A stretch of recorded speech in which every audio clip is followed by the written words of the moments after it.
একসাথে ২-২.৫ মণ গরুর মাংসকে পাতলা স্লাইস করে কেটে শর্মার জন্য প্রস্তুত করা হয়। প্রিয় দর্শক, আপনারা দেখতে পাচ্ছেন যে শর্মা বক্সের মধ্যে অন্তত একসাথে ১.৫ থেকে ২ মণ গরুর মাংসকে ধারাবাহিকভাবে সাজানো হয়েছে। এগুলোকে কয়লার আগুনে হিট দিয়ে তারপর খুব চমৎকারভাবে একটা ধারালো ঐতিহ্যবাহী তলোয়ার দিয়ে কেটে তৈরি করা হবে উজবেকিস্তানের মজাদার সুস্বাদু শর্মা। তো ধাপে ধাপে মজার অনেকগুলো জিনিস আজ আপনাদেরকে দেখাবো। বিশেষ করে তাদের শর্মার রুটি বানানোর পদ্ধতিটা খুবই চমৎকার। দুটো স্বয়ংক্রিয় কম্প্রেসরের মাধ্যমে তারা পাতলা রুমালি রুটিগুলো বানিয়ে ফেলে। এছাড়া শর্মার মাংস কাটার দৃশ্য এবং রেস্টুরেন্টের কর্মচারীদের দক্ষতা সবকিছুই এক কথায় অসাধারণ। তো উজবেকিস্তানের তাশখণ্ডে শর্মা সেন্টার নামে যে জনপ্রিয় রেস্টুরেন্টটি রয়েছে, সেখানে দৈনিক ২ থেকে ৩টি গরু জবাই করা হয় শুধুমাত্র বিফ শর্মা প্রস্তুত করার জন্য। আপনি দেখবেন যে রেস্টুরেন্টের কর্মচারীরা সকাল ৮টা থেকে ৫-৬ কেজি ওজনের বড় বড় গরুর মাংসের টুকরোগুলোকে ডান থেকে বাম দিকে পাতলা করে কাটার চেষ্টা করছে। আর এর জন্য তারা ব্যবহার করছে খুব ধারালো একটি তলোয়ার। হাতে কালো গ্লাভস পরে অত্যন্ত সূক্ষ্মভাবে এই মাংসগুলোকে পাতলা করার চেষ্টা করা হয়। এখানে কোনোভাবে ভারী মাংস হওয়া যাবে না, যাতে খুব বেশিক্ষণ কুক করতে না হয়। গরুর মাংসের যে ন্যাচারাল ফ্লেভার সেটা ঠিক রাখার জন্য অল্প সময় কুক করে সিদ্ধ করা গেলে শর্মার আসল স্বাদটা আসে। আর এর জন্য এখানে দক্ষ কর্মচারীরা সুনিপুণ হাতে ধারালো তলোয়ার দিয়ে এই মাংসকে পাতলা করে কাটার কাজটা খুব সুন্দরভাবে করে থাকেন।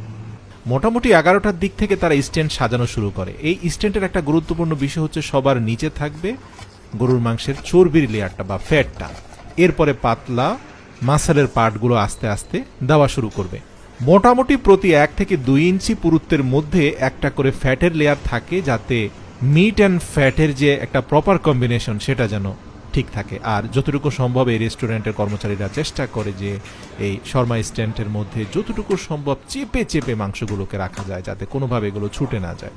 এদিকে যখন শর্মা স্ট্যান্ড সাজানো হয়, অপরদিকে রুমালি রুটি এবং মজাদার লুচির প্রস্তুতি চলতে থাকে। বড় একটা মেকানিক্যাল মিক্সারের মধ্যে আমরা দেখতে পাই যে সেখানে পর্যাপ্ত পরিমাণে চিনি, ইস্ট, লবণ দিয়ে সেখানে একটা বিশেষ যে জিনিসটা দেওয়া হয় সেটা হচ্ছে তাদের একটা টক দই তরল, সেই টক দইটা তারা মিশিয়ে দেয়। এরপরে পরিমাণ অনুযায়ী আটা দিয়ে মেকানিক্যাল মিক্সারটাকে ঘুরিয়ে ঘুরিয়ে তারা ডোগুলোকে প্রস্তুত করে। ভালোভাবে মিশ্রিত হয়ে যাওয়ার পরে প্রত্যেকটা নির্দিষ্ট পরিমাণের ডোগুলোকে আলাদা একটা সাদা রঙের প্লাস্টিকের বক্সের মধ্যে ধারাবাহিকভাবে সাজিয়ে রাখে। এটা এখানে কমপক্ষে ৩ থেকে ৪ ঘন্টা জমিয়ে রাখা হবে। তো অপর প্রান্তে আপনি দেখতে পাবেন যে বিফ শর্মার জন্য প্রস্তুত করা পাতলা গরুর মাংসের টুকরোগুলোকে ধারাবাহিকভাবে সাজিয়ে কিছুক্ষণ পর পর চর্বির লেয়ার দিয়ে সেগুলোকে চেপে চেপে রাখা হচ্ছে। তো শর্মা স্ট্যান্ডের ৩ ভাগের ২ ভাগ উচ্চতায় চলে যাওয়ার পরে আপনি দেখতে পাবেন যে সেগুলোকে চারপাশ থেকে তলোয়ার দিয়ে কেটে ট্রিম করা হচ্ছে। তো দেখতে দেখতে দুপুর ২টার মধ্যে মোটামুটি তাদের শর্মা স্ট্যান্ডটা কাজ শেষ হয়ে যায়। আপনাদের জানিয়ে রাখি যে এই বিফগুলোকে তাপ দেওয়ার জন্য তারা কোনো গ্যাসের চুলা ব্যবহার না করে লাকড়িতে আগুন ধরিয়ে দেয়। তো যাই হোক, শর্মার জন্য রুটি প্রস্তুত করার জন্য আপনি দেখবেন যে ডোগুলোকে হাত দিয়ে চাপ দিয়ে কিছুটা চ্যাপটা করে স্বয়ংক্রিয় কম্প্রেসরের মাধ্যমে রুটিটাকে কিছুটা লম্বা করা হচ্ছে। লম্বা পাটটাকে উল্টিয়ে রুটিটার সাইজটাকে আরেকটু বড় করা হলো।